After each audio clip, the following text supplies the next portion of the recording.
ஐயா அவர்களை உரையாற்றுமாறு அன்போடு அழைக்கின்றேன். வணக்கம், எல்லோருக்கும் வணக்கம். மீண்டும் உங்களை சந்திப்பதில் மகிழ்ச்சி அடைகிறேன். இடையில ஒரு பயணத்தின் காரணமாக நாம் சந்திக்க முடியவில்லை. தொடர்ந்து நாம் பேசுகிறோம். நம்ம பேராசிரியர் ஹிப்சி அவர்கள் இந்த சொற்பொழிவினுடைய பகுதிகளெல்லாம் செப்பம் செய்து அதை அவர்கள் இந்த யூடியூப் என்ப பகுதியில் வெளியிட்டு கொண்டு வருகிறார்கள். இன்னும் நிறைய செய்து விட்டார்கள், இன்னும் செய்ய வேண்டியது இருக்கு. இதுவரைக்கும் நாம் செய்திருக்கக்கூடிய சொற்பொழிவுகளில் பகுதிக்கு மேலே செய்திருக்காங்க. இன்னும் அதை பதிப்பித்து அல்லது செப்பம் செய்து செய்ய வேண்டும்.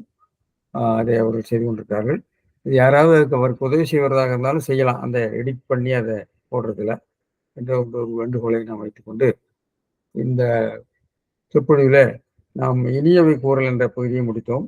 அதற்கிடையிலே நான் ஒரு பயணம் மேற்கொள்ள வேண்டியதாயிற்று கொலராடோ என்ற பகுதியில். எனவே அதை பற்றி ஒரு சின்ன ஒரு சுருக்கம் சொல்லிவிட்டு ஹிப்சி அவர்கள் அதை பற்றி கொஞ்சம் சொல்லுங்கன்னு சொன்னாங்க. அது சுருக்கமாக நான் சொல்லிவிட்டு அதுக்கு பிறகு இன்னொரு செய்தி, நம்முடைய செங்கோல் என்ற ஒரு செய்தி, அதை பற்றி ஒரு சின்ன ஒரு குறிப்பு, அப்புறம் நம்ம இனியவை குரல் முடித்து விட்டதுனால அடுத்து செய்தியர்களுக்கு போகலான்னு நினைக்கிறேன். இங்கே நாங்கள் போன அந்த பகுதி அமெரிக்காவினுடைய ஒரு மேற்கு பகுதியில் இருக்கக்கூடிய எனவே நான் வந்து இன்னைக்கு அந்த பயணத்தை பற்றி ஒரு சுருக்கமாக சொல்ல வேண்டும்னு சொன்னாங்க. கொலராடோ பயணம் என்பது, கொலராடோ என்பது உங்களுக்கு தெரியும், அமெரிக்காவில் இருக்கக்கூடிய மேற்கு பகுதி அல்லது வடமேற்கு பகுதியில் இருக்கக்கூடிய ஒரு மலைப்பகுதி.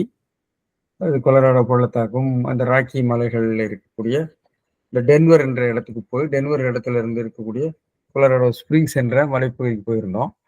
அது நம்ம ஊர் உயரமெல்லாம் பார்த்தால், அதாவது உயரத்தினுடைய கணக்கை நான் பார்த்துட்டு இருந்தேன். 8000 அடிகள்னு போட்டிருக்காங்க மலைப்பகுதி. நீலகிரியும் ஏகதேசம் அந்த அளவுக்கு வருகிறது. 7500 அடின்னு சொல்றாங்க. நம்முடைய குழு மணாலி என்ற பகுதிகளில் பார்த்தீங்கன்னு சொன்னா அங்கேயும் நமக்கு வந்து மணாலி எல்லாம் வந்து உங்களுக்கு அந்த அளவுக்கு உயரமா வரும். இமயமலை பகுதியில இன்னும் உயரமான இடங்கள் நிறைய இருக்கிறது. நமக்கு இமயமலையினுடைய உயரம் வந்து உங்களுக்கு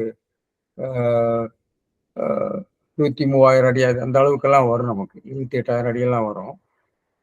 6100 மீட்டர்னு சொல்றாங்க. இமயமலை பார்க்க இதெல்லாம் சின்ன இதுதான். ஆனால் இங்கே பனிபடர்ந்த மலைகள் இருக்கின்றன. அங்கே பனிச்சறுக்கு விளையாட்டுகள் பொதுவாக இங்கே போகிற போது மக்கள், பழங்குடி மக்கள் இருந்திருக்கிறார்கள். பழங்குடி மக்களை வென்றுதான் அவர்கள் அந்த இடங்களை எல்லாம் கைப்பற்றி செய்திருக்கிறார்கள். இங்கே பெரும்பாலும் அவர்கள் அது எனக்கு அது பெரிய, அதாவது நம்ம குழு மணாலி அல்லது நம்ம மலைப்பகுதிகளுக்கு போனவர்களுக்கு இது பெரிய ஒரு வியப்பு இல்லை. ஆனால் அவர்கள் வளர்த்து, அதாவது அந்த சாலைகளை அமைத்திருக்கிறது, அதை அவர்களே பெருமையாக சொல்லுகிறார்கள். மலையில சாலைகளை மிக அகலமாக 6 வழி பாதை 8 வழி பாதை எல்லாம் போட்டிருக்கிறார். அதான் மலைப்பாக இருக்கிறது. அது அவர்களுக்கு வசதியாக இருக்கிறது. ஏனென்றால் மக்கள் அங்கே இல்லை, பழங்குடி மக்கள்லாம் ஒரு பகுதியில் ஒதுங்கி விட்டார்கள். நமக்கு இப்போ தொடர்ச்சியான வரலாறுகள் இருக்கின்றன. பழங்குடி மக்கள் இருக்கிறார்கள், பல்வேறு வாழ்க்கை நிலையில வாழக்கூடியவர்கள் இருக்கிறார்கள். இவர்கள் முழுமையும் வந்து கைப்பற்றி தங்களுடைய தொழில்நுட்பம் அறிவியல்னால கைப்பற்றிய அந்த பகுதிகள்.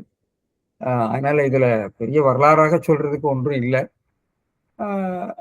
தற்கால நாகரிகத்தினுடைய தொழில் அறிவியல் தொழில்நுட்ப வளர்ச்சியின் காரணமாக மலைப்பு ஏற்படுத்தக்கூடிய சாலைகள் போன்றவற்றை ஏற்படுத்தியிருக்கிறார்கள்.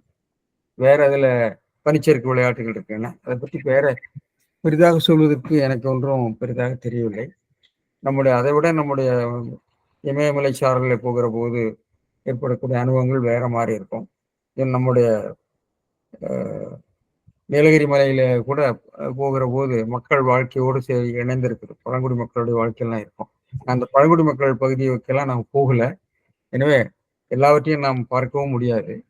எனவே பெரிய ஒரு மலைப்பான விஷயமா எனக்கு படவில்லை. ஒரு அவர்களுக்குரிய பொழுதுபோக்கு இடங்களே ஒன்று இங்கே தவிர, மேற்கத்திய நம்முடைய நாகரிகங்களுடைய பார்க்கிற போது, நாகரிகங்கள் என்பது ஒரு வகையில் நம்முடைய படையெடுப்புகளை பற்றி பேசுகிறோம். இந்தியா வந்து படையெடுப்புகள், தமிழகமும் சேர்த்தான், படையெடுப்புகளாலேயே உருவான ஒரு நாகரிகமாக இருக்கிறது. காரணம் படையெடுப்புங்கிறது நாகரிகத்தினுடைய தோல்விதான். நாகரிகங்கள் தோல்வி அடைகிற போது இன்னொரு நாகரிகம் வந்து நம்மை படையெடுத்து கைப்பற்றுகிறார்கள்.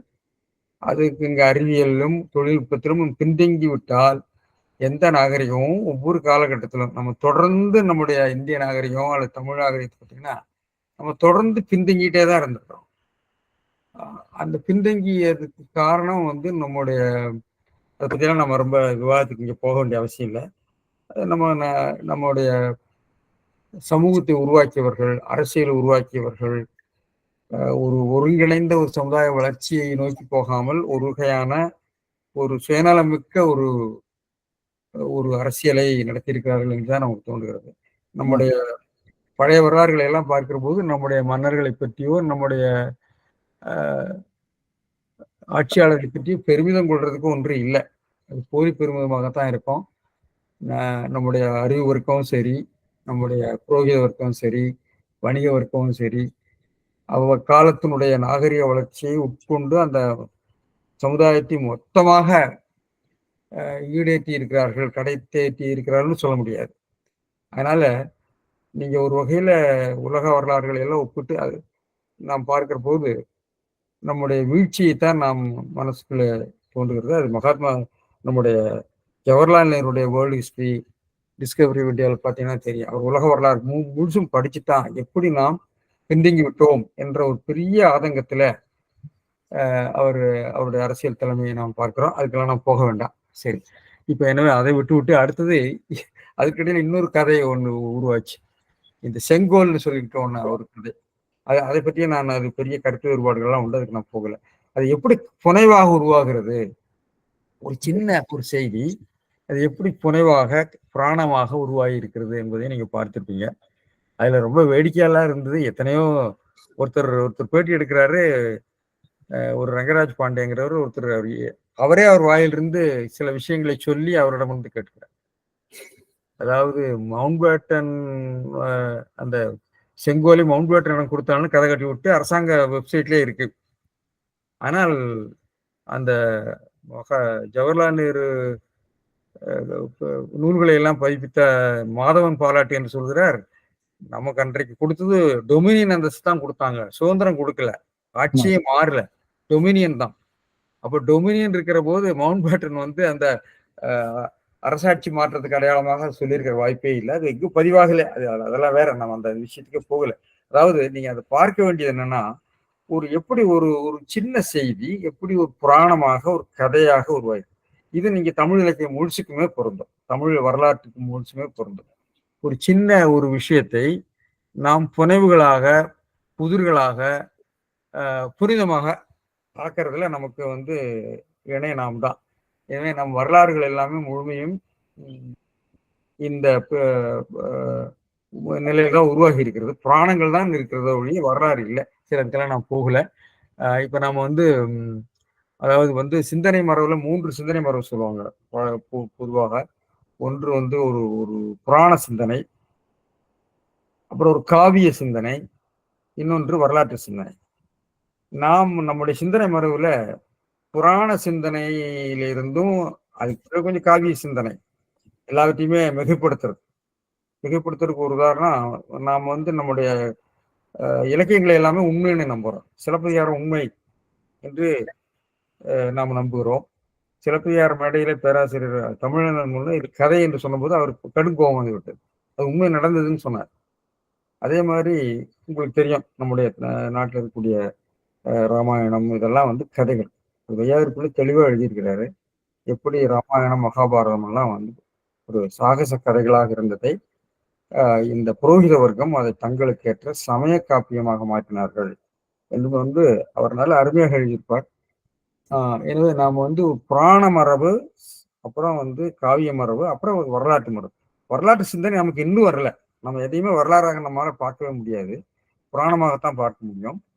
அது நம்முடைய சிந்தனை மரபை நீங்க முற்றாக அறிவியல் முறையில மாற்றினாலுடைய நம்ம நிச்சயமாக நம்முடைய சிந்தனை மரபு அறிவியல் சார்ந்த அறிவியல் பார்வையை கொள்வது கடினம் என்பதை நீங்க உங்களுடைய வெளிநாட்டு பயணமோ அல்லது உங்களுடைய ஆழமாக நோக்கினீர்கள் என்றால் இது பார்க்கலாம். இந்த விஷயத்துல ஜெயமோகன் ஒரு அருமையான ஒரு கட்டுரை எழுதியிருந்தார், ரொம்ப அருமையான ஒரு கட்டுரை. எனக்கு ஆச்சரியமா இருந்தது. ஒரு இந்துத்துவ மனப்போக்கில் இருக்கிறவர் இப்படி ஒரு தெளிவான ஒரு கட்டுரை எழுதியிருந்து ரொம்ப ஆச்சரியமா இருந்தது. நிச்சயமாக எல்லாரும் அதை பாருங்க என்று சொல்லிவிட்டு நம்ம அதுக்கு போகல. நம்ம அதுக்கு அந்த விஷயங்களுக்கெல்லாம் ஏனென்றால் பல கருத்து வேறுபாடுகள்லாம் இருக்கும். அதுல நிறைய கதைகளை எப்படியெல்லாம் உருவாக்குகிறார்கள். அதாவது தங்களோடு தொடர்புடையவர்கள் எல்லாம் இணைக்க வேண்டும் என்று சொல்லி பலரும் பல கதைகள். ஒருத்தர் ராஜாஜி தான் சொன்னாருன்னு சொல்றாரு, இன்னொருத்தர் சொல்றாரு, டிகேசி சொன்னாருன்னு சொல்றாரு, சுப்பராயன் சொன்னாருன்னு சொல்றாரு, இப்படி காஞ்சி பெரியவர் சொன்னாரு. மொத்தத்திலே அது வந்து ஒரு வேடிக்கையான ஒரு செய்தியாகத்தான் இருந்தது. நம்முடைய சன்னியாசிகள்லாம் இவ்வளவு திறந்தாழ்ந்து போயிருக்கிறார்களே என்பதெல்லாம் ரொம்ப கஷ்டமா இருந்தது. சரி, அது விடுவோம், அதுக்கு நான் போக வேண்டாம். அது கருத்து வேறுபாட்டுக்குரிய விஷயங்கள். நம்ம திருக்குறளை பற்றி பேசுகிற போது அது பேசாமல் இருப்பது நன்று என்று நினைக்கிறேன். நம்ம இன்றைக்கு செய்நன்றி அறிதலுக்கு வருகிறோம். ஒரு நிமிடங்கள் மன்னிக்கும். சொல்லுங்க சொல்லுங்க. நீங்க அதை பற்றி ஒரு சிறு ஆராய்ச்சி இது பண்ணி ஒரு இது காட்டி கொஞ்சம் முக்கியமானதுதான் சொல்லியிருந்தால் அந்த சிறுமையுள் நீங்கிய பத்தி உள் நீங்கிய அப்படிலாம் சொல்லிட்டு இருந்த இல்லைங்களா? நான் தலபுராணம் தான். தலபுராணத்துல வந்து தலபுராண ஆராய்ச்சி பண்ற போது நாங்க ஒரு 50 ஆண்டுகளுக்கு முன்னே அந்த ஆராய்ச்சியை தொடங்கினோம். இப்போ வந்து பெரிய திட்டமாக விளக்காரம் பண்ணலாம். நம்ம புராண மரபுல இதெல்லாம் நான் அப்பொழுது ஆராயும் போது எழுதி இருக்கக்கூடிய கட்டுரைகள் இருக்கிறது. இந்த புராண சிந்தனை மரபுங்கிறது நம்ம எதையுமே புராணமாகத்தான் சொல்ல முடியும். நம்மால வந்து வரலாறாக ஒரு இதை சொல்ல முடியாது. மனிதர்களையே வந்து உடனே மகோன்னதம் ஆக்கி பண்றதுங்கிறது இருக்கு. அதை பற்றி நான் போக வேண்டாம்னு நினைக்கிறேன் கருத்து வேறுபாட்டுக்கு. நான் அதை பற்றி பிறகு பேசுகிறேன். நம்ம திருக்குறளுக்கே வந்து விடுவோம். பேச கேட்டுதுங்களா? ஒரு இந்த செய்யறிதை பற்றி நான் பார்க்கிற போது இந்த சொல் எனக்கு பெரிய நிரலாக இருந்தது. செய்யன்றி அறிதல், செய்யன்றி அறிதல் அப்படிங்கிறது விளக்கம். மணக்கொடர் என்ன சொல்றாருன்னா, செய்நன்றி அறிதலாவது பிறர் செய்த தீமையும் மறந்து நன்மையும் மறவாமை. அறிதல் அப்படிங்கிறதுக்கு மறவாமை என்பது போல ஒரு பொருளை அவர் கொடுத்துருக்காரு. சரி, வறுமையில் என்ன பண்றாருன்னா, அதாவது தனக்கு பிறர் செய்த நன்மையையும் மறவாமைன்னு அதை ஒட்டித்தான் பொருள் சொல்றாரு.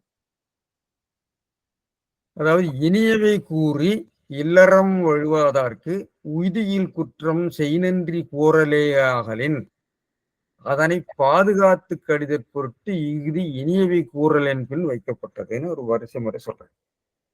இப்ப கேள்வி வந்து வரிசை முறை.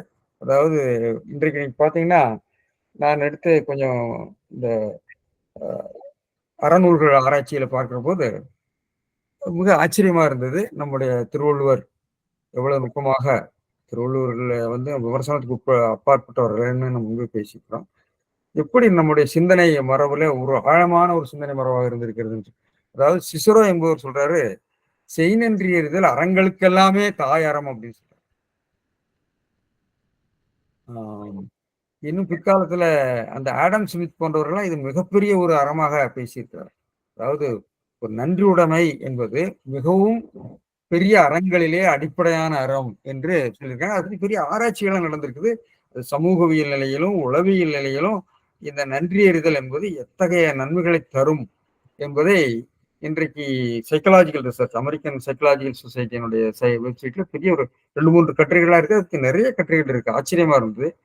இதையெல்லாம் உட்கொண்டு நம்முடைய திருக்குறளிலே இதையெல்லாம் அவர் சொல்லியிருக்கிறார் என்பது நாம் உணர்ந்து கொள்ள வேண்டியதாக இருக்கிறது.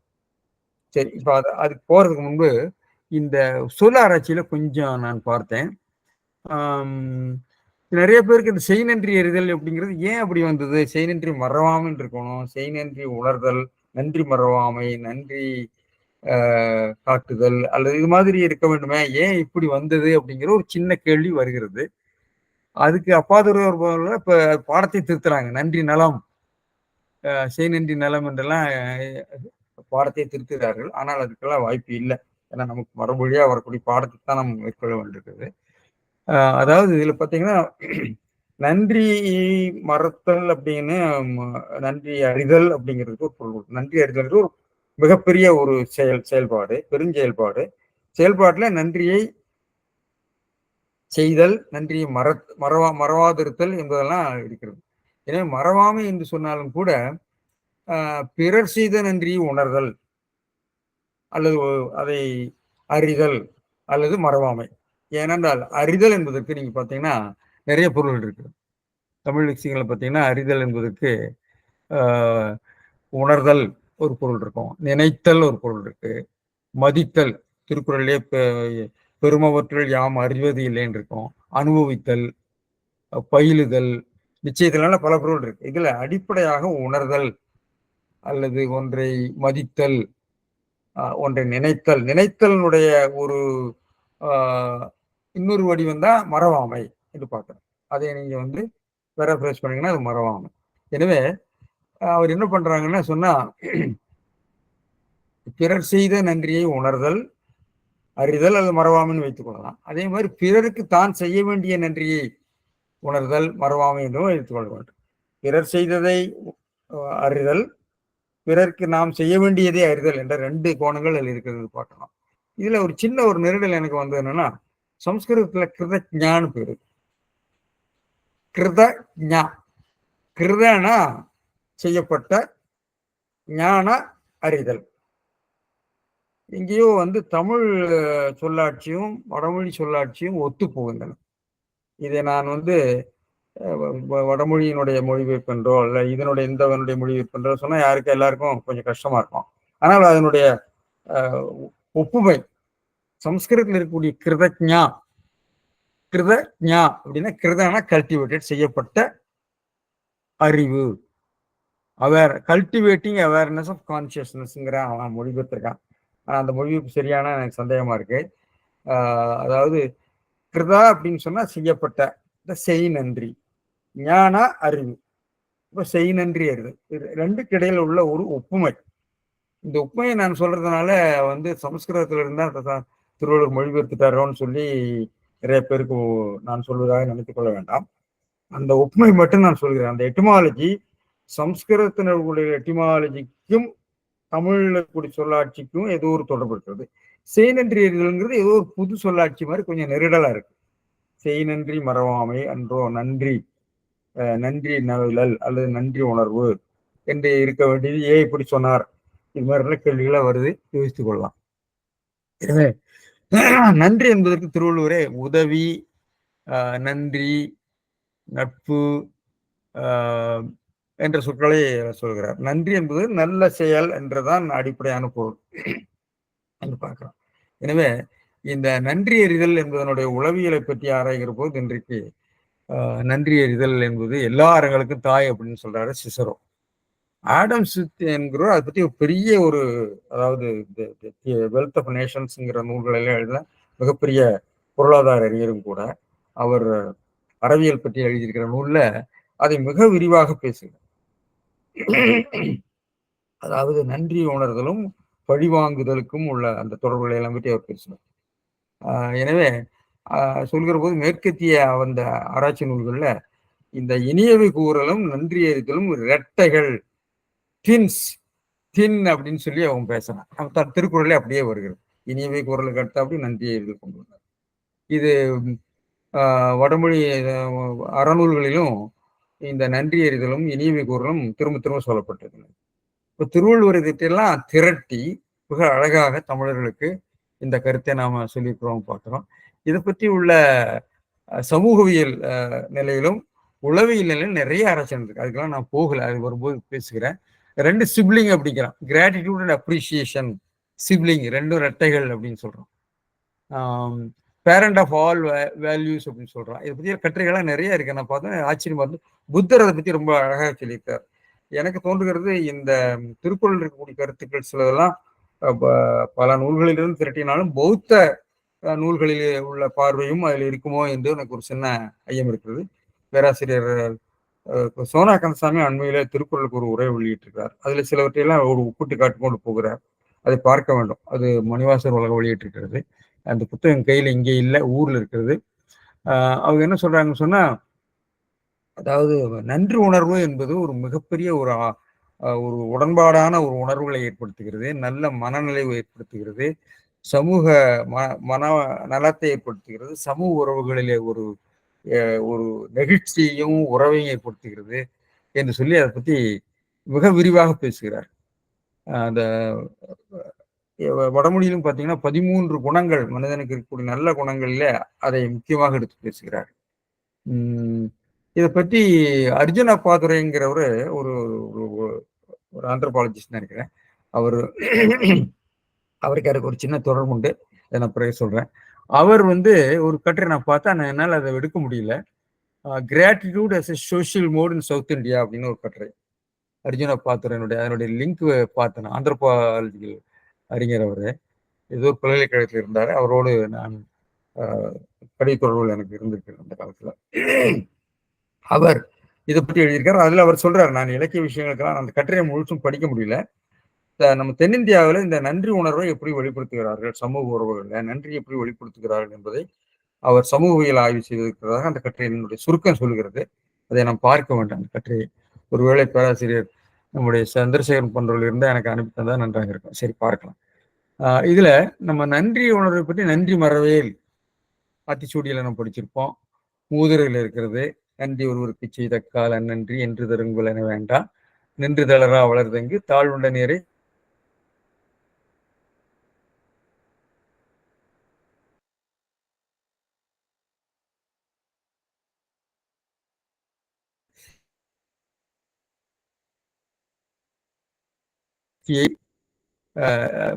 பழமொழி 400 இன்னும் ஏலாயி போன்ற கணக்கு நூல்கள் இருக்கிறது. நான் முன்பே சொல்லியிருக்கேன், புறத்திரட்டி என் நூலில் இது மாதிரி ஒத்த செய்திகள்லாம் திரட்டி கொடுத்திருப்பாங்க. அதுல அந்த பழமொழி,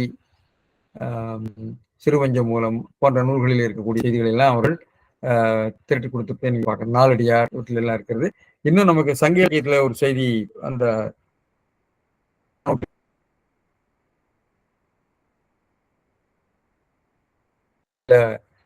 கடைசியில் சொல்லுவாரு, நிலம்புடை பெயர்வதாயினும் ஒருவன் செய்தி கொண்டோருக்கு உய்தி இல்லைன்னா அறம்பாடிட்டே ஆழ்கணவர். எனவே இந்த ஆண்முலை அறுத்த அறநிலோர்க்கும் மான்நிலை மகளிர் கருச்சிதைத்தோர்க்கும் பார்ப்பார் தப்பிய கொடுமையோர்க்கும், இந்த பார்ப்பார் தப்பியை பற்றி ஒரு விவாதங்கள் நிறைய இருக்கு, அதுக்காக நான் போகல. இந்த 3 பாவங்கள் செய்தவர்களுக்கும் கழுவாய் இருக்கிறது. அதை தவறு செய்தவர்களுக்கும் கழுவாய்களை பத்தி நீங்க பாத்தீங்கன்னா பரிகாரம்னு சொல்லுவாங்க. நம்முடைய ஆகம நூல்களில் போனீங்கன்னா எல்லாத்துக்கும் கழுவாய் சொல்லியிருப்பான். ரொம்ப ஆச்சரியமா இருக்கு. ரொம்ப மிகவும் சமூக பார்வையை வெளிப்படுத்துகிறேன் என்பதை நீங்க பார்க்கலாம். நான் நடுநிலையோடு பேசுகிறேன். நான் கோபமா பேசினா வேற மாதிரி பேசியிருக்கேன். அதுல இந்த மனுவாதி ஒரு காலத்து புறநீதினு பேசுறாங்க இல்லையா, அது மாதிரி அதே நிறைய பேருக்கு தெரியாது. அந்த காலத்துல இந்த குற்றங்களை செய்தவர்களுக்கு ஜாதி வாரியாகத்தான் தண்டனை.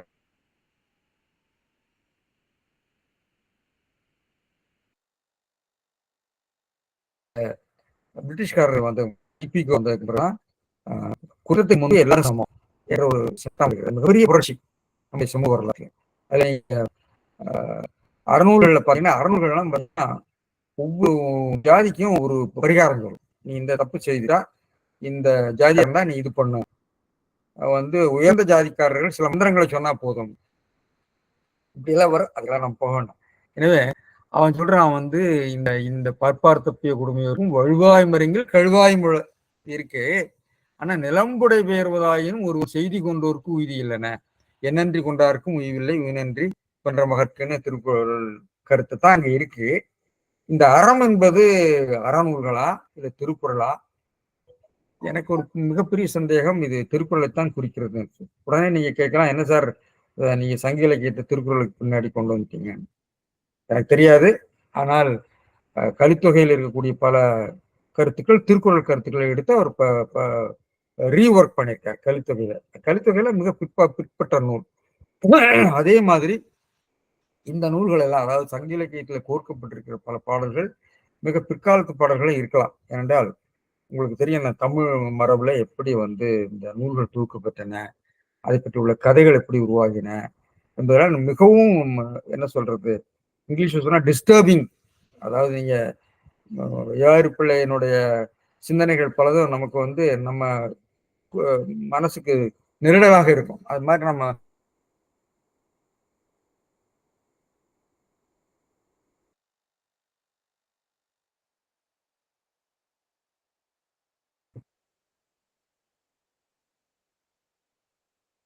அதெல்லாம் போக வேண்டாம், விடுங்க. இப்ப நான் விஷயத்துக்கு வந்துடுறேன். இந்த செயற்தியறிதல் பற்றி உள்ள ஒரு விஷயம் சொன்னேன். இந்த அறிதல் என்பது ஒரு அதனுடைய எட்டிமாலஜி.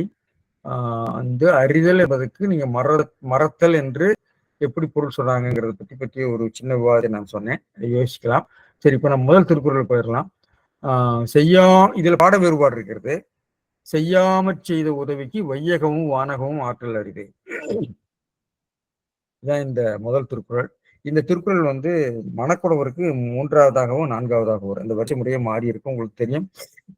நாம் என்று பின்பற்றுகிற திருக்குறள் வரிசை முறை பரிமேலழகரை ஒட்டி பின்பற்றுகிறோம். ஒவ்வொரு உரையாசிரியர்களும் ஒவ்வொரு முறையில மாற்றியிருக்கிறார்கள். எனவே மூல ஆசிரியர் எப்படி செய்தார் என்று நமக்கு தெரியாது. அதை நாம யோசித்துக் கொள்ள வேண்டும். ஆனால் பரிமேலழகர் இவற்றுக்கிடையிலே ஒரு வரிசை முறை செய்து அவற்றுக்கிடையிலே இருக்கக்கூடிய ஒரு உரைக்கோவை கட்டமைப்பை தெளிவாக சொல்லுகிறார். அது ஒரு பார்வை. துணுக்குகளாக இருக்கிற என்று தோன்றினாலும் அவற்றுக்கிடையில உள்ள ஒரு பொருள் உறவை அவர் மிக தெளிவுபடுத்தி பேசுகிறார்னு பார்க்கலாம். சரி, இதுல செய்யாமற் செய்த உதவிக்கு வையகமும் வானகமும் ஆற்றல் அரிது. இதெல்லாம் ரொம்ப சாதாரணமான திருக்குறள், பெரிய விஷயம் ஒன்றும் கிடையாது. ஆனா இந்த அதிகாரத்துல நிறைய ஓமைகள், திணைத்துணை, பனைத்துணை போன்ற நல்ல ஓமைகள்லாம் வருகின்றன. கருத்துக்களுடைய தொகுப்பா தான் இதுவும் இருக்கும். இதுல பார்த்தீங்கன்னு சொன்னா இந்த பாட வேறுபாடு. சரி, இதுக்கு முதல்ல அதனுடைய பொருள் என்னங்கிறத பார்த்துட்டு பாட வேறுபாடு வந்து செய்யாதார் செய்த முன்னூறு உதவி செய்தார்க்கு ஒருவன் செய்த உதவிக்குன்னு இருக்கிறார். செய்யாதார் செய்த உதவி, அதான் பாடம் இருக்கு. நான் மணக்கோடவருடைய பதிப்புகளை பார்த்தேன். செய்யாதார் செய்த உதவிக்கு வையகமும் வானகமும் ஆற்றல் அரிது என்று பாடம் மணக்கோடவர் கொண்டிருக்கிறார்.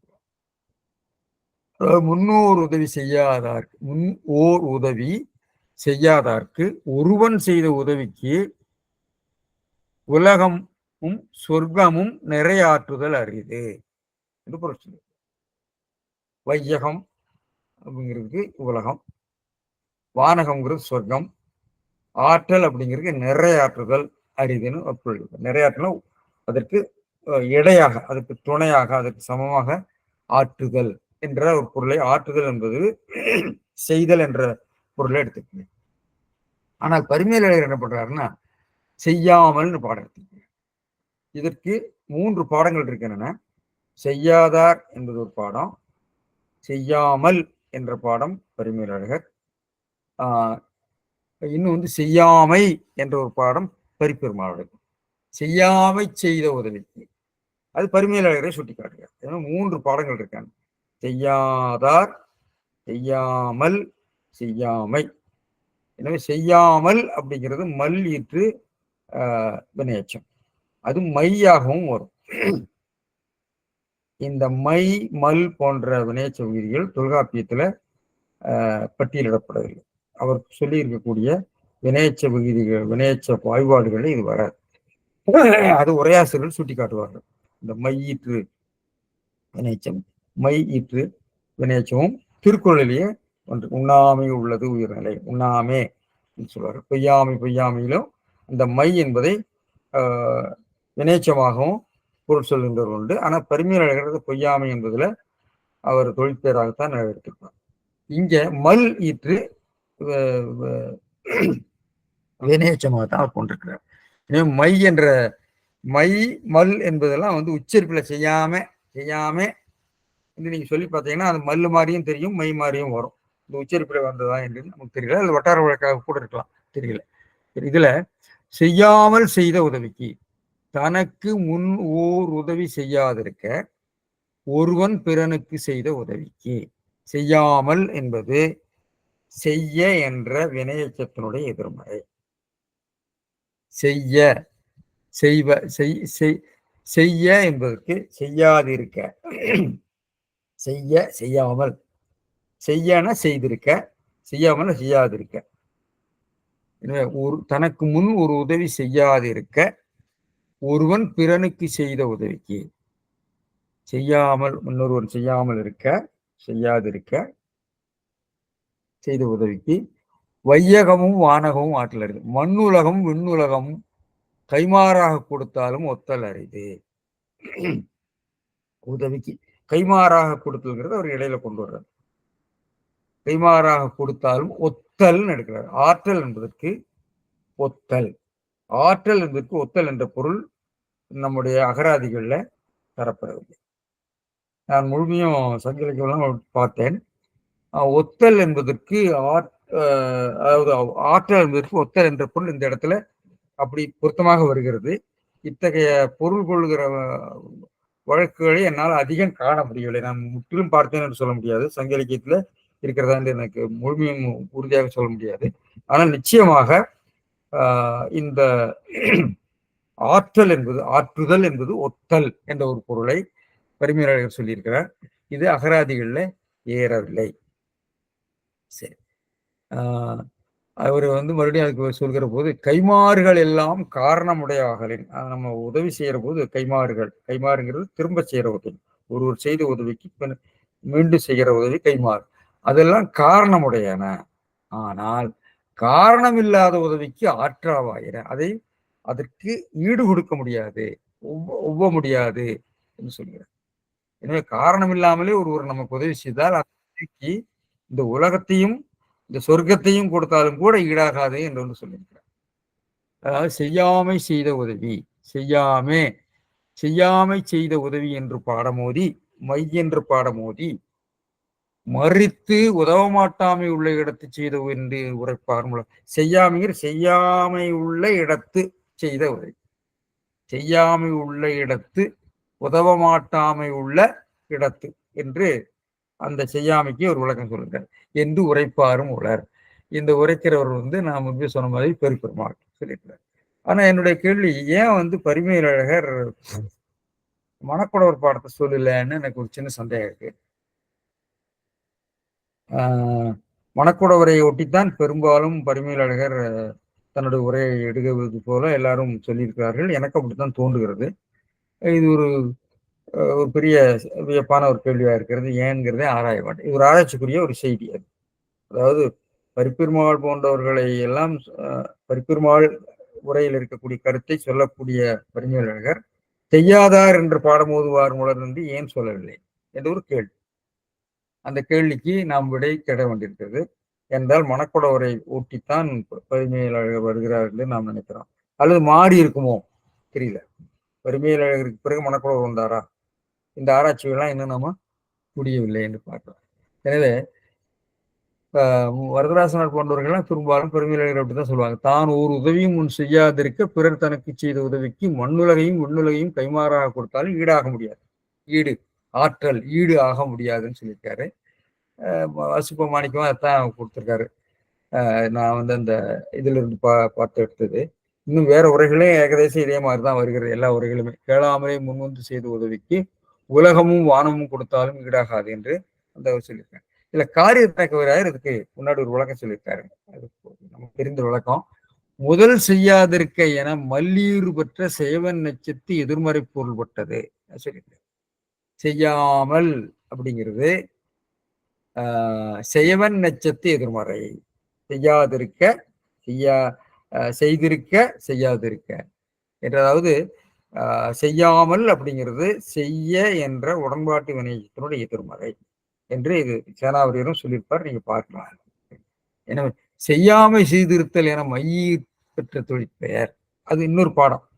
அது பொய்யாமை ஆற்றின் ஒரு அறம்புற செய்யாமை நன்றி என்பதன் கண்ணும் இதன் பட்சாந்தரத்தும் காண்க. அங்க பொய்யாமல் ஆற்றினால் என்று பொருள் சொல்லுவாரும் உண்டு என்று பெருமையாளர்கள் சொல்லியிருக்கிறார். ஆனால் பெருமையாளர்கள் அந்த திருக்குறளுக்கு பொய்யாமையே ஆற்றின் அறம்பெற செய்யாமையே நன்றின்னு சொல்லி ரெண்டுமே வற்புறுத்தல், ஒன்றை திரும்ப கூறுதலும் வற்புறுத்தலும் என்று சொல்லி 4கையுமே அந்த மையீற்றை அவர் தொழிற்பாராகத்தான் எடுத்திருக்கிறார். ஆனால் இரண்டாவது பொய்யாமையையும் செய்யாமையை என்றையும் வினைச்சமாகவும் கொண்டு பொருள் சொல்லுவாரும் உண்டு என்று அவர் சொல்லியிருப்பார். அதனால பக்ஷாந்தரம்னு சொல்றார். இந்த பக்ஷாந்தரம்ங்கிறது இந்த கருத்து வேறொரு உரை. எனவே அங்கேயும் சொல்லியிருக்கிறார், இங்கேயும் சொல்லியிருக்கிறார். இந்த செய்யாமல் என்பதற்கு செய்யாமை என்ற பாடம் ஓதுவதற்கு அங்கும் சொல்லியிருக்கிறார், இங்கும் சொல்லியிருக்கிறார் என்பது கருத்தினக்காக சொல்லியிருக்கிறார். எனவே அதுக்கு நான் போகல, இந்த பொய்யாமைங்கிறதுக்கு நான் போகல. இதனுடைய வாக்கிய செய்யாமல் செய்த உதவிக்கு உதவின்னு நான் சொல்லியிருக்காரு, நன்றிங்கிறது சொல்லல. வையகமும் வானகமும் ஆற்றல். எனவே செய்யாமல் என்பது வினையச்சம், செய்ய என்பதனுடைய எதிர்மறை, செய்யாதிருக்க. செய்த பெயரச்சம், உதவி, பெயர் சொல்லாக வருகிறது.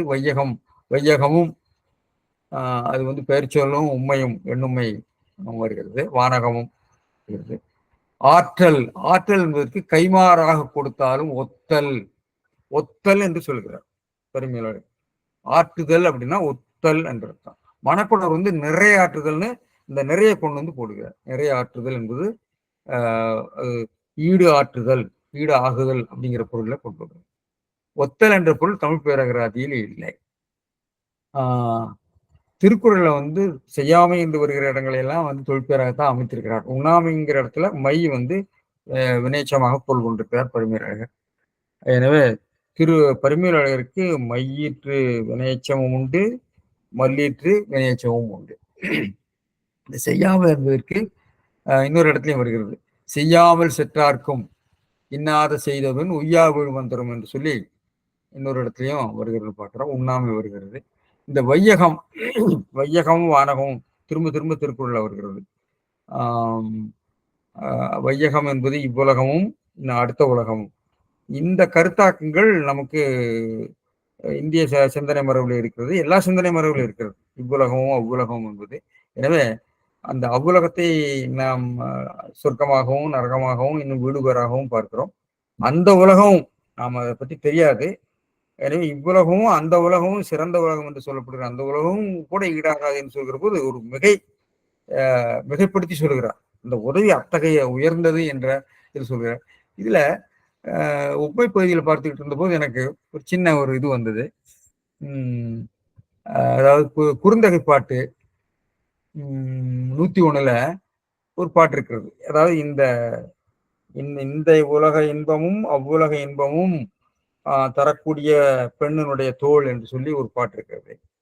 விரிதிரை பெருங்கடல் வளைய உலகமும் அரிது பெரு சிறப்பில் புத்தேள் நாடும் இரண்டும் தூக்கில் சீர்சாலாவே புப்போல் உண்கண் பொன்போல் மேனி மான்வரி அல்குல் குறுமகள் தோல்மாறுபடும் வைகளோடு எமக்கே. அதாவது தலைவியோடு நான் சேருகிற போது அந்த இன்பத்திற்கு இவ்வுலகமும் அந்த புத்தேள் நாடும் சமமாகாது என்று சொல்வதாக ஒரு பாட்டு இருக்கிறது. இது தலைமகளுக்கு பாங்காயினார்கற்ப சொல்லியது என்று சொல்லி அதுக்கு சொல்லியிருக்காரு. அவர் பாடினோர் பருவமோவாய் பதுமனார் என்று சொல்லுகிறார்கள்.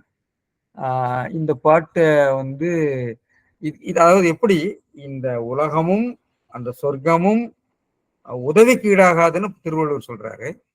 இங்க ஒரு தலைவியோடு இருக்கக்கூடிய இன்பத்துக்கு அவன் ஈடாக சொல்லுகிறான். இது எங்கிருந்து எங்க வந்ததுன்னு எனக்கு தெரியல. திருவள்ளூர்ல இருந்து இவர் எடுத்துக்கிட்டாரா இல்ல திருவள்ளுவர் இதை பார்த்து எடுத்தாரா எனக்கு சந்தேகமா இருக்கு, தெரியல. ஆனா இந்த கருத்து, இந்த பாடலுடைய கருத்து இந்த ஒப்புமைக்காக சொன்ன, அதாவது ஒன்றன் பெருமைக்கு பூவுலகத்தையும் வானத்தையும் ஒப்பிடுதல் என்பதற்கு இப்ப உபய சாமிநாதையர் திருக்குறளை மேற்கோள் காட்டியிருக்கிறாரு. இந்த குறுந்தொகையில் உள்ள இந்த கருத்து அதாவது இவ்வுலகமும் இந்த அவ்வுலகமும் இந்த பெண் இன்பத்துக்கு ஈடாகாதுன்னு சொல்லக்கூடிய ஒரு காதலனுடைய கூட்டாக சொல்லியிருக்கிறார். பெருங்கதையில சொல்லியிருக்கிறது தெளிவாக திருக்குறள் கருத்தினுடைய பிரதிபலிப்பு தெரிகிறது. அதாவது பொன்னணி மார்வன் முன்னர் ஆற்றிய நன்னற்கு உபகாரம் அலைதிரைப்பவம் ஆடையாகிய நிலமுழுது கொடுப்பினும் நேரோ என்னரும் சொல்றேன். பொன்னணி மார்வன் முன்னர் ஆற்றிய நன்னற்கு உதவும் பின்னுபகாரம் அலைதிரப்போவம் ஆடையாகிய நிலம் முழுது கொடுப்பினும் நேரோ என்மரும். அவர் வந்து இந்த உலகத்தான் சொல்றார் பெருங்கதியில. இதே திருக்குறள்ல இன்னொரு இடத்துல இருக்கு, தாம்பிழ்வார் மென்தோல் தூயிலின் இனிதுகோல் தாமரை கண்ணான் உலகம். பெண் இன்பத்திற்கு, அந்த பெண்ணோடு இருக்கக்கூடிய இன்பத்திற்கு தாமரை கண்ணான் உலகு பெரியதா என்ற ஒரு கருத்து இருக்கிறது. எனவே திருக்குறளில் இத்தகைய கருத்துக்கள் இருக்கின்றன என்று நாம் பார்க்கணும். எனவே இந்த உப்புமை பகுதியில பார்க்கிற போது பெருங்கதையில் இருக்கக்கூடியவர் வந்து அவர் அந்த உபகாரத்துக்கு நிலம் முழுது கொடுக்கணும் என்று மட்டும்தான் நிறுத்தியிருக்கிறார். அவர் மற்றதை பற்றி பேசல. அவர் சமணர், தெரியல என்னன்னு தெரியல. இங்க வந்து இவர் உதவிக்குத்தான் சொல்லியிருக்கிறார் திருவள்ளுவர், இவ்வுலகத்தையும் அவ்வுலகத்தையும். நம்முடைய சங்க இலக்கிய புலவன் ஒருத்தன் இவ்வுலகத்தையும் அவ்வுலகத்தையும் பெண் இன்பத்துக்கு ஈடாகுமா என்று பேசுகிறார். இதெல்லாம் சிந்தனைகள் இருக்கக்கூடிய ஒரு தொடர்ச்சிக்காக நான் இதை சொன்னேன் என்று சொல்லி இந்த உரையை நான் இதோட நிறைவு செய்யலாம்னு நினைக்கிறேன். தொடர்ந்து நாம் இதை பற்றி பார்க்கலாம். ஏன்னா நேரம் ஆகிவிட்டது. இந்த உரையை இதோடு நான் நிறைவு செய்து கொள்கிறேன். இதுல முக்கியமாக இந்த சொல் செய்யாமல் என்ற பாட வேறுபாடும் அதனுடைய ஆற்றல் என்ற சொல்லினுடைய பொருள் வேறுபாடும் தான் இங்கே நாம் கவனிக்க வேண்டிய விஷயங்கள். பாக்கி இந்த அதிகாரத்தில் இருக்கக்கூடிய திருக்குறளை பற்றி நம்ம தொடர்ந்து பார்க்கலாம். இன்னொன்னு இல்லையா, இப்போ இந்த சங்க இலக்கியத்துல குறுந்தொகை காட்டுங்களா, ஏன் திருக்குறள்ல இருந்து அவர் எடுத்திருக்க வேணும் அப்படின்னு ஏன் நினைக்க புரியவில்லைங்களா? அது வந்து நான் சொல்லவே இல்லையே, நான் இருக்குது. ஆனா திருக்குறள் இருந்து எடுத்திருக்கக்கூடிய வாய்ப்புகள் நிறைய இருக்கு. ஆமா, ஏன் அப்படி வந்து ஏன் திருக்குறள் எடுத்து அந்த ஆராய்ச்சிக்கு நம்ம இப்போ போக வேண்டாம். போன சங்கடமா இருக்கு, நிறைய சங்கடமான இல்லைங்க. நான் என்ன சொல்ல, இது வந்து சர்வ சாதாரணமானது இல்லைங்களா? உலகத்தையே கொடுத்தாலும் ஈடாகாதுங்கிறது. அது போய் இன்னும் திருக்குறள் இருந்து கூட வந்திருக்கலாம். அதனால குறுந்தொகை அந்த காலத்து அதெல்லாம் பண்ணி அது வந்து காலத்து பற்றி கிடையாதுங்க. எது வேணாலும் இருக்கலாம் அறிவியல் படி. இதுக்கு வந்து முகாந்திரமே இல்லை. அதாவது போய் இது சர்வ சாதாரணமான ஒரு கருத்து இல்லைங்களா? இப்போ உதாரணத்துக்கு நான் சொல்லுவேன், இப்போ ஒரு ஜெயின் இது புத்திஸ்ட் தாட் அப்படின்னு இருக்கலாம். அது வந்து அந்த மாதிரி இருக்குது. இது இந்த கருத்து வந்திருக்கு அப்படின்னால இதுக்கு அப்புறம் தான் இது வந்திருக்க முடியும்னு சொல்லிட்டு இது வந்து ஒரு ஒப்புமை. உலகத்தையே கொடுத்தாலும் உனக்கு ஈடாகாது அப்படிங்கிறது வழக்கமானது. அதுக்கு போய் திருக்குறள் சொல்லினாலும் இதுல இருந்து அது வந்திருக்கணும்னு சொல்லிட்டு சொல்லுறதுக்கு இல்லைங்களா, அது தேவையா இருக்குது. அதான் சொல்லு அப்படின்னு பார்த்தா எத்தனையோ ஓமைகள்லாம் நேரமா சிறந்ததெல்லாம் இருக்கலாம். அதுக்காக இதுல இருந்து வந்திருக்கணும்னு சொல்லி பண்ண தேவையே கிடையாது இல்லைங்களா? நான் ஒப்புமை பகுதி இருக்கிறது தான் சொல்றேன். இந்த டெரிவே என்னுடைய கருத்து வந்து நான் தெளிவா நான் ஒன்றும் சொல்லலை. நான் இதுல இருக்கக்கூடிய கருத்து நிறைய சங்க இலக்கியத்துல நிறைய விஷயங்கள் பின்னாடி உள்ள விஷயங்கள் உள்ள போயிருக்கு. அதுக்குரிய சான்றுகள் நிறைய இருக்கு. நம்ம வந்து 3000 ஆண்டுகள் எல்லாம் சொல்ல முடியாது. எதுங்க ரொம்ப மிக பழமையானதெல்லாம் சொல்ல முடியாது. கலித்தொகையில கன்சிஸ்டண்டா திருக்குறள் அப்படியே அவங்க எடுத்து யாரும் அது எனக்கு சொல்ல வேண்டிய இல்லைங்க. கலித்தொகையும் திருக்குறளும் யாருக்கும் ஒரே காலம் இருந்துருக்கு வேணும். இல்ல அந்த அமைப்பெல்லாம் இல்ல அதெல்லாம் இருக்குதுங்களா, அதை நான் சொல்ல. ஆனா குறுந்தொகையே அந்த ஒப்புமை வந்து இதுல இருந்து வந்திருக்க வேண்டிய கிடையாதுன்னு சொல்ல வருகிறேன். அது வந்து ஒப்புமையை வைத்து என்னுடைய கருத்துப்படி அந்த குறுந்தொகை பாட்டு ரொம்ப என்ன சொல்றது, இலக்கிய ரீதியா எனக்கு உயர்ந்த அனுபவத்தை தரக்கூடிய பாடலா எனக்கு இல்லை. நான் அதுக்கெல்லாம் நம்ம போக வேண்டாம். அது சுய கருத்துக்கள். அந்த பாடலுடைய கருத்து வந்து மிகவும் செயற்கையாக இருக்கிறது. அந்த குறுந்தொகை பாடல் வந்து ரொம்ப எலிவேட்டிங்னு நான் சொல்ல மாட்டேன். அது ரொம்ப வந்து ஏதோ ஒருத்தன் வந்து ரொம்ப ரீஒர்க் பண்ண மாதிரி இருக்கு. அது இயற்கையான ஒரு செய்யுள் மாதிரி எனக்கு இல்லை அந்த பாட்டு. அது வேற விஷயம். ஆனா அதுக்கும் இந்த திருக்குறள் காலத்துக்கும் அதுக்கும் தொடர்பு ஏற்படுத்த வேண்டிய கிடையாதுங்களா? அது மாதிரி பலது எல்லாம் இருக்கும். மகாபாரதம் எல்லாம் அந்த தொகுப்புல பலதெல்லாம் அந்த அளவுக்கு பெரியதெல்லாம் எல்லாம்லாம் இல்லைங்க. நாம வந்து ஒரு குறிப்பிட்ட சிந்தனை வயத்திலேயே நம்ம இருக்கிறோம். மாறி சிந்திக்கிற போது நமக்கு சங்கடங்கள் வருது. எனக்கே சங்கடம் வருது. ஆனா ஒண்ணும் செய்ய முடியாது. ஆனா உண்மைங்கிறது அப்படித்தானே இருக்கும். ஆமா, அதுக்கு தொம்பல் இல்லைங்க. நான் சொல்ல வருது இந்த அடிப்படை அதை பற்றி கிடையாது. சங்கடமா இருக்குதோ இல்லைன்னு பற்றி இல்லை. அது வந்து அறிஞர்கள் அதை பற்றி கூடாது. அப்படி இருக்கும்போது கூட I'm talking about the starting point for the logic. That's the problem. அது வந்து இந்த ஒப்புமையை வைத்துக்கிட்டு அல்லது அது அந்த கவிதை நயம்லாம் அந்த அளவுக்கு பெருசா இல்லைங்கனால வச்சு அது காலத்தெல்லாம் பின்பு தள்ள வேண்டியது கிடையாதுன்னு சொல்ல வருகிறேன். அதுக்கு இதுக்கும் காலத்துக்கும் சம்மந்தம் இல்லை அல்லவா? அப்படின்னா நாம பழையதா இருந்தாலும் சிறந்த கவிதை நயம் உள்ளதா இருந்தா வேணும்னு கருத்து கொள்ள மாதிரி இருக்குது இல்லையா?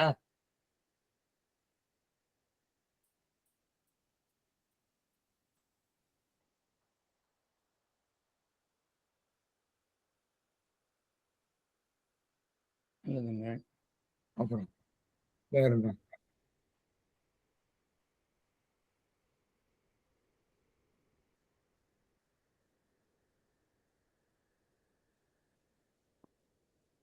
ராமானுஜன் சார் ஏதாவது சொல்றீங்களா?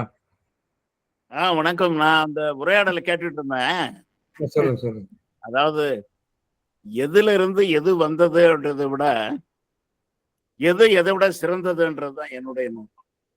ம். இப்ப நீங்க இந்த செய் நன்றி அறிதல், நன்றி அறிதல், அதே மாதிரி இது மாதிரியான ஒத்த கருத்துக்கள் உலகத்தின் பல மக்களிடையே, அறிஞர்களிடையே தோன்றியது வந்து ரொம்ப ரொம்ப சுவாரஸ்யமானது.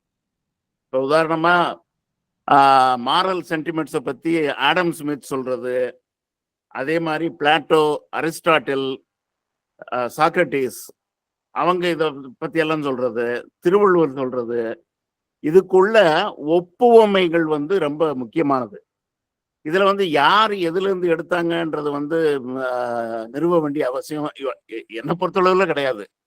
இப்ப தமிழ் இலக்கியத்திலேயும் எத்தனையோ இதுகள் வந்து முன்னாடியும் இருக்கலாம், பின்னாடியும் இருக்கலாம். இருந்தாலும் அதை சிறப்பா சொல்லக்கூடிய சில இதுகள் வந்து திருக்குறளுக்கு உண்டு.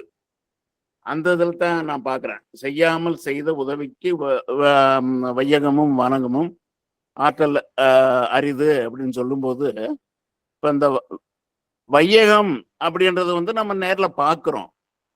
வானகம்ன்றது எல்லா நாகரிகங்களையும் எல்லா சிந்தனைகளிலுமே அது வந்து ஒரு கற்பனை தான். இப்படி இருக்கும், அப்படி இருக்கும், இங்க இருக்கக்கூடிய குறைபாடுகள் இல்லாத ஒரு உலகம். அதாவது வந்து நமக்கு எதெல்லாம் குறையா தெரியுதோ அந்த குறைகள் எல்லாம் இல்லாதது வந்து விண்ணுலகம் அப்படின்ற மாதிரி போக்கு வந்து எல்லா சமய கருத்துக்கள்லையும் இருக்கு, சிந்தனைகள்லையும் இருக்கு. ஸோ அதை வந்து இதுல மெயினானது என்னன்னா, இந்த நன்றியினுடைய முக்கியத்துவத்தை வந்து நிலைநாட்டுவதற்காக அதை மிகைப்படுத்தி கூறுவது. இப்படி பண்ணாலும் அது வந்து அதுக்கு ஈடாகாது, ஒப்பாகாது, ஈக்குவல் ஆகாது அப்படின்றது தான். ஸோ அந்த இதை வந்து நான் வடமொழி இலக்கியங்கள்ல இருக்கலாம், தமிழ் இலக்கியங்கள்லயே முன்னும் பின்னும் இருக்கலாம். திருவள்ளுவருக்கு முன்னாடியும் சொல்லியிருக்கலாம், பின்னாடியும் சொல்லியிருக்கலாம். ஆனாலும் திருவள்ளுவர் சொல்லக்கூடிய முறையில வந்து அது எவ்வளவு நல்லா இருக்கு அப்படின்றத நான் பார்க்குறேன். மற்றபடி இந்த இலக்கண விவாதங்கள்ல வந்து ரொம்ப முக்கியமானது அது.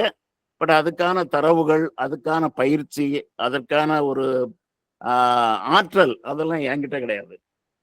நான் வந்து அதனுடைய கவித்துவம், அதனுடைய பொருள், கண்டென்ட், முடிஞ்ச அளவுக்கு அதனுடைய கால பின்னணி இதை வச்சு பார்க்குறேன். அந்த வகையில தான் நீங்க சொன்ன அந்த செங்கோல் இது அதை பத்தி விவாதம், அந்த 3 விதமான சிந்தனைகள்ல வந்து வரலாற்று சிந்தனை நம்ம கிட்ட இல்லவே இல்லைன்னு நான் சொல்ல மாட்டேன். ஆனா இதனுடைய வடிவங்கள் வந்து ரொம்ப வேற மாதிரி இருக்கு. அதாவது ரொம்ப முக்கியமான ஒரு சரித்திர ஆசிரியர் வந்து டிடி கோசாம்பி. டிடி கோசாம்பி வந்து கார்ல் மார்க்ஸையே கோட் பண்ணுவாரு எடிசன்ல. மார்க்ஸ் ஒரு இடத்துல சொல்லியிருப்பாரு, இந்தியாவுக்கு வந்து தனியா அதுக்குன்னு வரலாறே கிடையாது, 2000 வருஷமா 3000 வருஷமா ஒரே மாதிரியான வரலாறு அப்படியே இருக்கு அப்படின்னு சொல்லிட்டு. அப்பதான் கோசாம்பி சொல்லுவாரு, இல்ல மார்க்ஸ் சொல்றது கரெக்ட் கிடையாது. ஏன்னா கோசாம்பியே மார்க்சிஸ்ட் ஹிஸ்டோரியன், மார்க்ஸ் தான் அவருக்கு வழிகாட்டி. ஆனா அவர் சொல்லுவாரு மார்க்ஸ் சொல்றது தப்பு. ஐரோப்பிய நாடுகளுக்கு வந்து கிரானிக்கல்ஸ், அதாவது அவங்களுடைய நடந்த நிகழ்வுகளை வந்து பட்டியல் போட்டு தரத்தான் அவங்களுக்கு முடிஞ்சதே தவிர உண்மையான வரலாறுன்றது அவங்களுக்கு கிடையாது. அது இந்தியாவுக்கு இருக்கு. ஆனா இந்திய வரலாற்றை எடுத்து சொல்லுவதற்கு வரலாற்று ஆசிரியர்கள் தேவை அப்படின்னு சொல்லிட்டு ஒரு போடுவாரு. அதுல இருந்து ரொம்ப அழகா இன்ட்ரோடக்ஷன் டு இந்தியன் ஹிஸ்டரிக்கு ரொம்ப நல்லா எழுதியிருப்பாரு. ஸோ அந்த மாதிரியான வரலாற்று பார்வை வந்து ரொம்ப ரொம்ப கம்மியா இருக்கு இந்தியாவில்.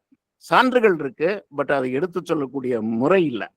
6ஆம் நூற்றாண்டுல கிரேக்க வரலாற்று ஆசிரியர் ஹெரோடாட்டஸ், அதுக்கடுத்து ரோமானிய வரலாற்று ஆசிரியர்கள், இப்படியெல்லாம் சொல்லக்கூடிய அளவுக்கு அதுக்கு ஒப்பான வரலாற்று ஆசிரியர்கள் வந்து இந்தியாவில் இல்லை. மிஞ்சி மிஞ்சி போனா 12ஆம் நூற்றாண்டை சேர்ந்த கல்கனர் காஷ்மீர் சரித்திரத்தை பத்தி எழுதியிருப்பாரு. அது மாதிரியான இதுகள் வந்து ரொம்பவும் இல்லை. மிச்சம் எல்லாம் நீங்க சொன்ன மாதிரி காவிய சிந்தனை, புராண சிந்தனை. ஸோ இது வந்து நமக்கு வந்து ஒரு வேக்கப் கால் தான்.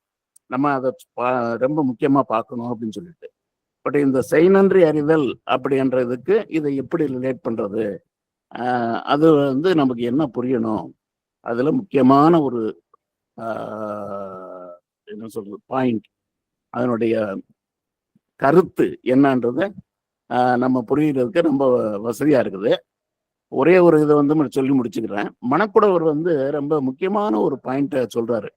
அதாவது பிறர் நமக்கு செய்த தீமைகளையும் மறந்து அவர்கள் நமக்கு நன்மை செய்திருந்தால் அதை மறவாமை வேண்டும் அப்படின்னு சொல்றது வந்து அது ரொம்ப டீப் திங்கிங், ரொம்ப ஆழமான ஒரு சிந்தனை.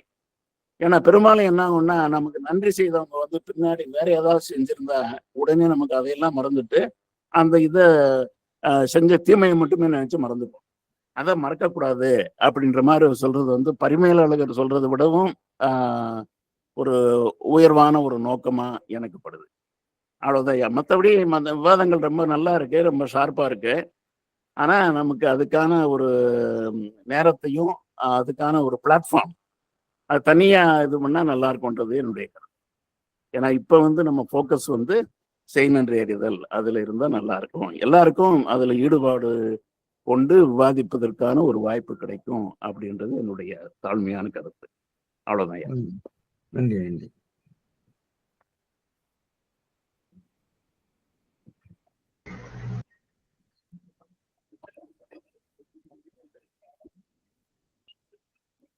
சார் மாதேன் சார் ஏதோ பேச வர்றாங்கன்னு நினைக்கிறேங்க சார். மாதேன் சார் சொல்றாரா? சொல்லுங்க மாதேன் சார்.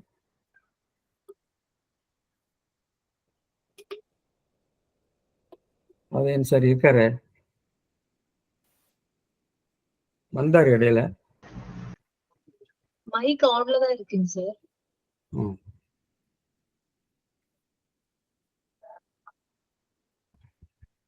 ஐயா வணக்கம் ஐயா. குழந்தைசாமி புதுச்சேரி ஐயா. ஒரு நிமிடம். வணக்கம் குழந்தைசாமி, சொல்லுங்க. வணக்கம். ஒரு நிமிடம் எனக்கு வாய்ப்பு கொடுங்க ஐயா. பேசுங்க, சொல்லுங்க சொல்லுங்க, முடிச்சிடலாம். சொல்லுங்க. அதாவது சங்க இலக்கியத்துல சான்றோர் ஆன்றோர் என்பது சொல்வதற்கு இலக்கணமாக வாழும் இலக்கியமாக இருக்கிறது நீங்க. அப்படியெல்லாம் சொல்லாதீங்க. இல்ல, அங்க இருக்கிற பேராசிரியர்கள் அதுல நீங்க வந்து சிறப்பாக இருக்கிறீர்கள். அதை நான் முதல்ல வணங்கி பாராட்டுகிறேன் ஐயா. இப்போ தொல்காப்பியத்துக்கு பணம்பாரனர் எழுதிய பாயிரம், அது மாதிரி திருவள்ளுவ மாலை, இதையெல்லாம் வச்சு பார்க்கும்போது முந்து நூல் கண்டு முறைப்பட எண்ணி புலம் வகுத்தோன் என்பது திருக்குறளுக்கும் பொருந்ததுங்க.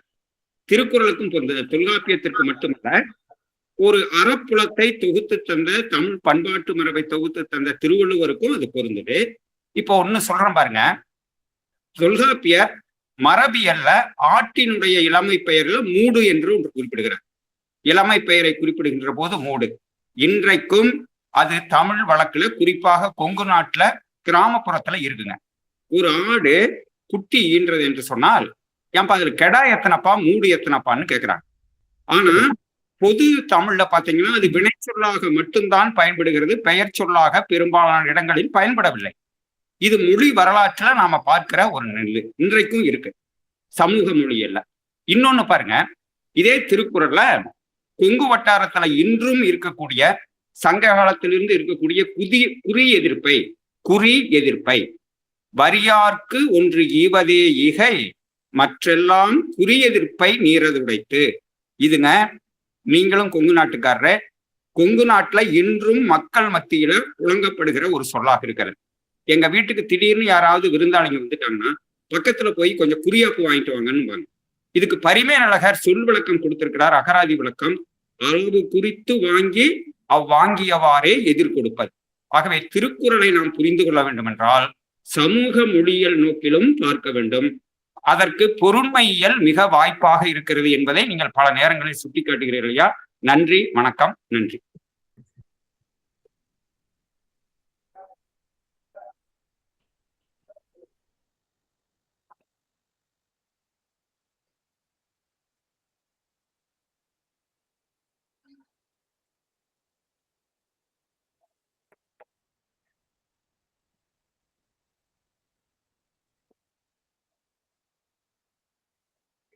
ஒண்ணு வினாடினா முடிச்சிடலாமே.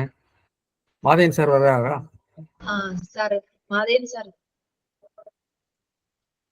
மாதேன் சார்.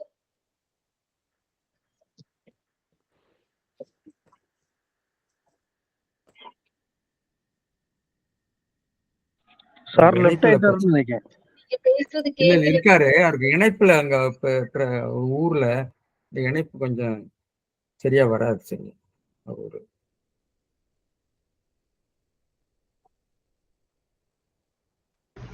சார் ஏதோ சொல்ல விரும்புறாங்க சார். வந்திருக்காரு சார். மதன் சார் ஏதோ பேசுறீங்களா?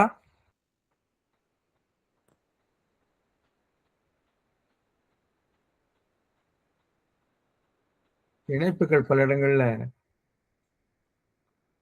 தெரியல. தொடர்பு சரியா இல்ல பழக்கம். ஆமா ஆமா.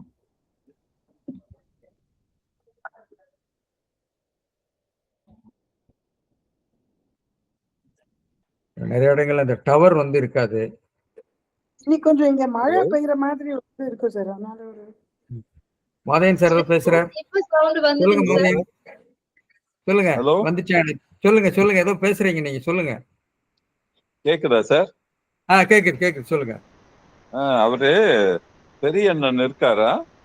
இல்ல அவரு போயிட்டாரான்னு தெரியல. இல்ல போல் இருக்கு. தெரியல ஏன்னு தெரியல. அவரு உடனே அவரு போயிட்டாரு. இந்த உள் நாளிகை நின்று என்பது சேர்ந்து வராது, அப்படி மாறாதுன்னாருல்ல. ஆமா. உள்நாழிகை எல்லாம் எப்படி வரும்? இல்ல அவர் சொல்றது இரட்டித்து வரணுங்கிறாரு. சுருமி உள் நீங்கி இல்ல, உள் நாளிகை உள் நின்று தானே வருது உங்களுக்கு. ஆமா. உள் நாளிகை உள்நாளிகைன்னு வருது இல்லையா?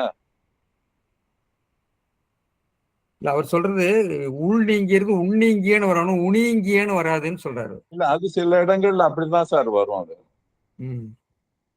சில இடங்கள்ல ஒரு சைடுல தான் சேஞ்ச் வரும். நிலைமொழியிலயோ வருமொழியிலயோ தான் சேஞ்ச் வரும். அந்த மாதிரி சில இடங்கள் இருக்கணும். அந்த மாதிரி இடங்களையும் நம்ம பார்த்து செய்யணும். ரெண்டாவது, அந்த அறிதல் என்பது ஆற்றுதல் என்பதற்கு லெக்சிகன்ல ஓமையாதல் என்கிற ஒரு பொருளை கொடுத்திருக்காங்க. இந்த திருக்குறள் 101 தான் கொடுத்திருக்காங்க. எந்த இடத்துல ஒரு ஆற்றல்ல கொடுத்திருக்காங்களா? ஆற்றுதல்ல தான் இருக்கு. இடையில இருக்கு.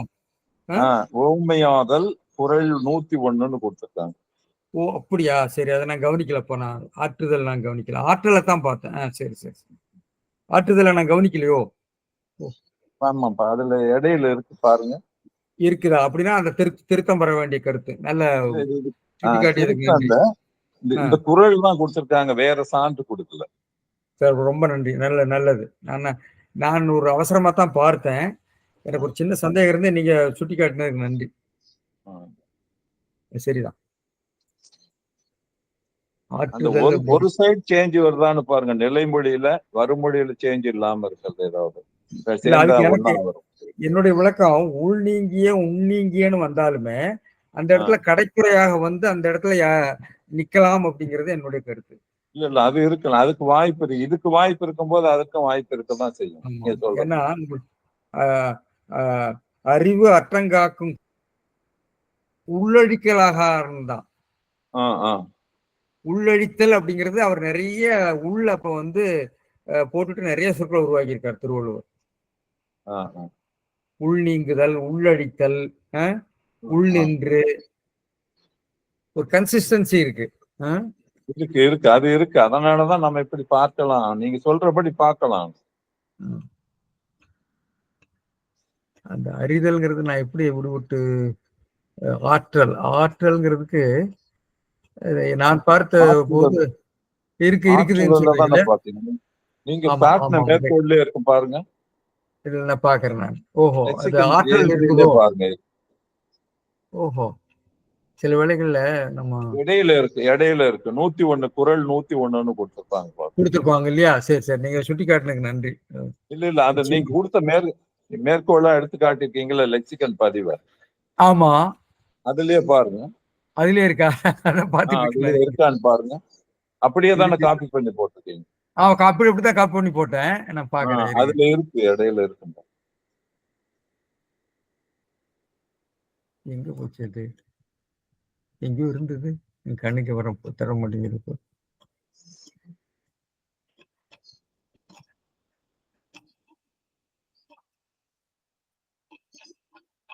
ஓஹோ, ஆமா, நான் பார்த்தேன். அது நான் பாத்துக்கிறேன். நான் பார்த்து செப்பம் பண்ணிக்கிறேன் சார். ரொம்ப நன்றி நீங்க சுட்டி காட்டியது. அது இல்லாம அவரு பெரியண்ணன் சொன்னது போல் நீங்க சொல்றது சரியா இருக்கும்னு நினைக்கிறேன். அதில் இந்த உன்னீங்கிய இது உன்னீங்கிய என்பதெல்லாம் எடைக்குறையா வந்து முதல்ல இருக்கிற டிராப் ஆகி ஆமா பிறகு உன்னீங்கியன்னு வருவதற்கு வாய்ப்பு இருக்காது. எல்லா இடங்கள்லயும் அது யூனிஃபார்மா இருக்கான்னு நம்ம செக் பண்ணிட்டு நீங்க அதையே ஒரு வச்சிடலாம், ஒன்றும் பிரச்சனைகள் இல்லை. நீங்க சொல்றதுல முன்னாளிகை உணாளிகைன்னு வரலாம்ல சார்? ஆமா வரலாம் வரலாம் வரலாம் வரலாம் வரலாம் சார். இதுல நீங்க எந்த இடத்துல சொல்றீங்க பயிலுதல்? இடையில பாருங்க இருக்கு. அதாவது ஆற்றுதல்ல அறிதல் தான் அப்படிங்கிறப்ப பார்க்கணும். நான் அறிதல்ல பாத்துட்டோம். அறிதல் தான். ஆற்றுதல் நான் பார்க்கல கவனிக்காம விட்டேன். சரி நன்றி சார். ஆற்றுதல்ல இடையில ஓமையாதல் குறள் 101 தான் கொடுத்திருக்காங்க. இந்த குறள் சரி தான் சரி சரி சரி நான் அவசரமா பார்த்தேன். எனக்கு ஒரு சின்ன சந்தேகம் இருந்து எப்படி விடுபட்டு இருக்கோம் அப்படின்னு அவரோட கவனிக்காம விட்டுருக்கலாம். ஆற்றுதல் இருக்கு இல்லைங்களா? ஆற்றுதல்ல ஆற்றுதல் சரி. அப்ப அதுக்கு ஓமையாதல்னு பொருள் கொடுத்துருக்காங்கல்ல? ஓமையாதல்னு கொடுத்திருக்காங்க. அப்ப அதை நான் இயல்பா அவங்க வந்து பரிமேலழகர்னு கொடுத்திருக்கணும். ஆமா திருக்குறளை கொடுத்து திருக்குறளை மட்டும் கொடுத்திருக்காங்க. திருக்குறள் எண் மட்டும் கொடுத்திருக்காங்க. ஓஹோ. அப்ப இயல்பா அவங்க என்ன பண்ணுவாங்கன்னா ஓமை அது பரிமேலழகர் உரைன்னு கொடுக்கணும். அது ஆமா ஆமா அது இல்ல. அது ரொம்ப முக்கியமான கருத்து. ரொம்ப முக்கியமான திருக்குறள் 101ன்னு கொடுத்திருக்காங்க. சரி சார் ரொம்ப மகிழ்ச்சி. நான் அது கவனிக்காம விட்டேன். பிழை ஒத்துக்கொள்கிறேன். சரி அப்போ நன்றி சார். நன்றி